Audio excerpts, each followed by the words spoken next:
रतन टाटा का जीवन किसी फिल्मी कहानी से कम नहीं है, जिसमें संघर्ष, नैतिकता और देश प्रेम की गहरी झलक मिलती है। आइए इसे एक कहानी के रूप में समझते हैं। एक प्रेरक कहानी, रतन टाटा का सफ़र, महल में अकेलापन और दादी का साथ। ये कहानी शुरू होती है मुंबई के एक आलीशान बंगले से, जहाँ एक छोटा बच्चा रतन रहता था। बाहर से दुनिया को लगता था कि वो बहुत खुशनसीब है, लेकिन जब वो मात्र 10 साल का था तब उसके माता पिता अलग हो गए। उस दौर में ये समाज में बड़ी बात थी। रतन को अपनी दादी नवाज़बाई टाटा से संस्कार मिले। दादी ने उसे सिखाया कि चाहे कुछ भी हो जाए, अपनी शालीनता और जुबान की कीमत कभी कम मत होने देना। अमेरिका का सपना और एक फ़ोन कॉल। रतन टाटा को आर्किटेक्चर, वास्तुकला से प्यार था। वे अमेरिका में बसना चाहते थे और वहाँ एक नौकरी भी कर रहे थे। लेकिन तभी उनकी दादी की तबीयत बिगड़ी और उन्हें भारत वापस आना पड़ा। यहाँ उनके मार्गदर्शक जे.आर.डी. टाटा ने उन्हें टाटा स्टील के कारखाने में काम पर लगा दिया। एक रईस खानदान का बेटा, जिसकी पढ़ाई अमेरिका में हुई थी, वो जमशेदपुर की गर्मी में मजदूरों के साथ कोयला और लोहा उठा रहा था। इसी अनुभव ने उन्हें जमीन से जुड़े रहने की सीख दी। अपमान का बदला, नफरत से नहीं, काम से। कहानी का सबसे रोचक मोड़ 1999 में आया। रतन टाटा अपनी नई कार इंडिका लेकर फोर्ड कंपनी के पास समझौता करने गए। फोर्ड के मालिक बिल फोर्ड ने उनका अपमान करते हुए कहा, तारांकन, जब तुम्हें कार बनानी नहीं आती तो इसमें हाथ क्यों डाला? हम तुम्हारी कंपनी खरीदकर तुम पर एहसान कर रहे हैं। रतन टाटा चुपचाप वापस आ गए। उन्होंने अपमान का जवाब चिल्लाकर नहीं दिया, बल्कि दिन रात मेहनत की। 9 साल बाद वक्त बदला। फोर्ड कंपनी दिवालिया होने की कगार पर थी। रतन टाटा ने फोर्ड की luxury brand Jaguar land rover को खरीद लिया। उस दिन बिल फोर्ड ने वही शब्द दोहराए, लेकिन इस बार सुर बदले हुए थे। आप हमारी कंपनी खरीदकर हम पर बहुत बड़ा एहसान कर रहे हैं। आम आदमी का सपना, टाटा नैनो। एक दिन बारिश में रतन टाटा ने एक परिवार को स्कूटर पर भीगते देखा। उन्होंने सोचा कि क्या एक आम आदमी के लिए 1 लाख रुपए में कार बन सकती है? दुनिया के बड़े इंजीनियरों ने कहा, असंभव। लेकिन रतन टाटा ने अपनी जिद और वादे को पूरा किया और नैनो पेश की। भले ही वो व्यावसायिक रूप से उतनी सफल नहीं रही, लेकिन उसने रतन टाटा के दयालु दिल को पूरी दुनिया के सामने रख दिया। रतन टाटा की कुल संपत्ति, नेटवर्थ का विवरण। रतन टाटा दुनिया के सबसे अमीर व्यक्तियों की सूची, जैसे एलन मस्क या अंबानी, में कभी नहीं रहे। इसका कारण उनकी गरीबी नहीं, बल्कि उनकी दानशीलता थी। कुल अनुमानित संपत्ति। उनके निधन के समय उनकी निजी संपत्ति लगभग 3,800 करोड़ रुपए से 4,000 करोड़ रुपए के बीच आंकी गई थी।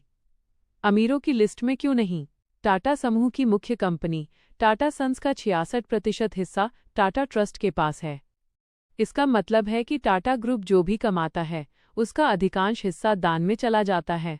संपत्ति का वितरण। उनकी निजी संपत्ति का बड़ा हिस्सा उनकी टाटा सन्स में हिस्सेदारी, स्टार्टअप्स में निवेश और उनके बंगले, कोलाबा स्थित रिटायरमेंट होम के रूप में था। एक रोचक तथ्य, यदि टाटा ट्रस्ट अपनी कमाई दान न करता तो रतन टाटा दुनिया के टॉप 3 सबसे अमीर व्यक्तियों में से एक होते। लेकिन उन्होंने हमेशा कहा कि उन्हें अमीर से ज्यादा अच्छा इंसान कहलाना पसंद है। रतन टाटा की वसीयत में उनके पालतू कुत्ते टीटो का भी जिक्र था, जो उनके पशु प्रेम को दर्शाता है। ट्रस्ट्स। टाटा ट्रस्ट्स भारत के सबसे पुराने और सबसे बड़े चैरिटेबल संस्थानों में से एक है।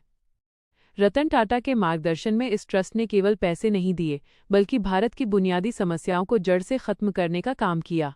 टाटा ट्रस्ट के प्रमुख कार्यक्षेत्र, कैंसर का इलाज और अस्पताल। रतन टाटा का मानना था कि कैंसर का इलाज इतना महंगा नहीं होना चाहिए कि एक आम आदमी हिम्मत हार जाए। टाटा मेमोरियल हॉस्पिटल, मुंबई का ये अस्पताल कैंसर के इलाज के लिए पूरे एशिया में मशहूर है। यहाँ हजारों मरीजों का मुफ्त या बहुत कम कीमत पर इलाज होता है। Cancer care network.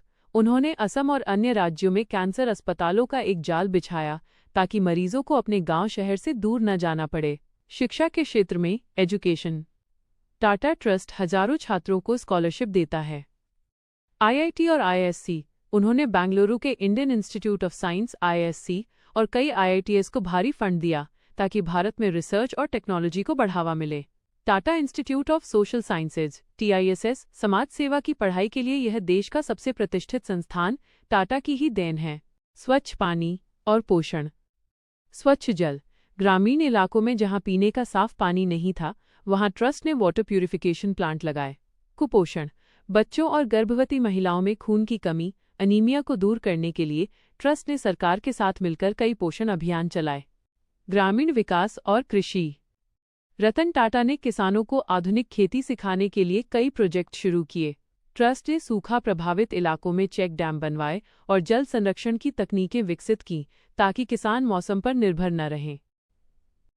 Tata trust की अनूठी कार्यशैली। टाटा ट्रस्ट केवल चेक काटकर मदद नहीं करता, बल्कि वो सेल्फ सस्टेनेंस, आत्मनिर्भरता पर जोर देता है। रतन टाटा कहते थे कि किसी को मछली देने से बेहतर है उसे मछली पकड़ना सिखाना।